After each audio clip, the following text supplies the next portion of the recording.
Guys, आज मैं आपके साथ अपना प्रेगनेंसी टाइम शेयर कर रही हूँ। ये लहंगा और मैंने ये ज्वेलरी पहन रखी है, ये मेरे मामा की लड़की और लड़के की शादी में थी। और मैंने ये जो लाल साड़ी पहनी हुई है ब्यूटीफुल सी, और ये बहन की लड़की गोद में है। ये मैंने अपने मौसी के लड़के की शादी में पहनी थी। मैंने बहुत इंजॉय किया अपना प्रेगनेंसी टाइम। देख सकते हैं कि ये मेरा 7वां मंथ चल रहा था, तभी भी मैं इतना एक्टिव थी। और ये भी मैंने लगन में, अपनी मौसी के लगन में पहनी थी ये साड़ी, और ये फुल मेकअप। मेरे को 4 तारीख की रात को महसूस हुआ कि मुझे लेबर पेन महसूस हो रहा है।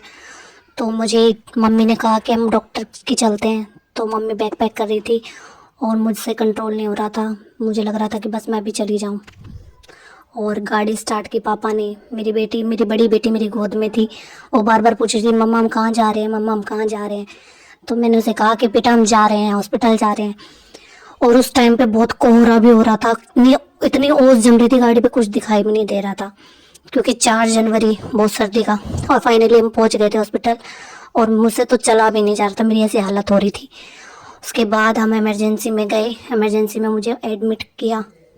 फिर फाइनली डॉक्टर के पास फ़ोन किया, वो रात को आए। उन्होंने कहा कि इन्हें इमरजेंसी वार्ड में शिफ्ट करना पड़ेगा। वार्ड में शिफ्ट करने के लिए मेरी चलने की बिल्कुल भी हालत नहीं थी, तो उन्होंने मुझे इस कुर्सी पे बिठाकर ऊपर तक पहुंचाया, जहाँ वार्ड में मुझे लेटाया गया, ग्लूकोज वगैरह लगाई गई। और मुझे लेबर पेन बहुत ज़्यादा स्टार्ट हो चुके थे। उसके बाद बार बार डॉक्टर आके मुझे चेक भी कर रही थी कि बीपी वगैरह तो नहीं हो रहा है मुझे। और उसके बाद थोड़ी देर बाद मुझे ऑपरेशन थिएटर में ले जाने की तैयारी शुरू की। मम्मी मुझसे पूछ रही थी बार बार कि ज़्यादा दर्द हो रहा है, क्योंकि उनसे फिर देखा नहीं जा रहा था एक बेटे का दर्द। मैं गई ऑपरेशन थिएटर में। उसके बाद पता लगा कि मुझे एक दूसरी बेटी हुई है।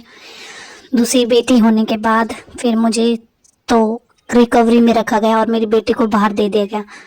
और उसके होने के बाद मेरी इतनी हालत ख़राब हो गई थी कि मुझे आईसीयू में ही शिफ्ट करना पड़ा, क्योंकि मेरी हार्ट बीट बहुत ज़्यादा नीचे चले गए थे और मेरी बेटी को मैं देख भी नहीं पाई थी। 48 घंटे मैं तो आईसीयू में थी। और आईसीयू में रहने के बाद तो मेरी बेटियों को तो, बड़ी बेटी को तो मेरे हस्बैंड संभाल रहे थे, और छोटी बेटी मेरी सासू माँ के पास थी। और ये वो रूम है जहाँ पे मुझे बाद में शिफ्ट किया गया था आईसीयू में आने के बाद। और देखिए मेरी बेटी तो सो भी गई थी छोटी, जिसको मैंने देखा भी नहीं था। 48 घंटे बाद मैंने कहीं जाके उसे देखा। मैं वार्ड में शिफ्ट हो गई थी।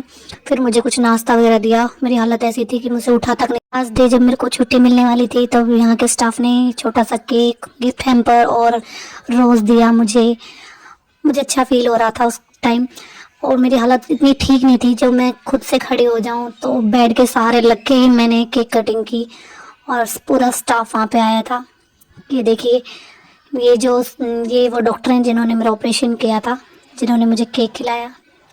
मेरी बेटी तो केक को देख के बहुत खुश हो रही थी। सारे स्टाफ ने मुझे एक एक करके केक खिलाया। मेरी बेटी तो केक को देख कितना खुश हो रही थी कि वो खुद से कट करके खाने लग रही थी। भाविका को मिला था गिफ्ट, और भाविका इतनी खुश होती गिफ्ट को देखकर। Thank you watching my video. मिलते हैं नेक्स्ट वीडियो में। Bye bye.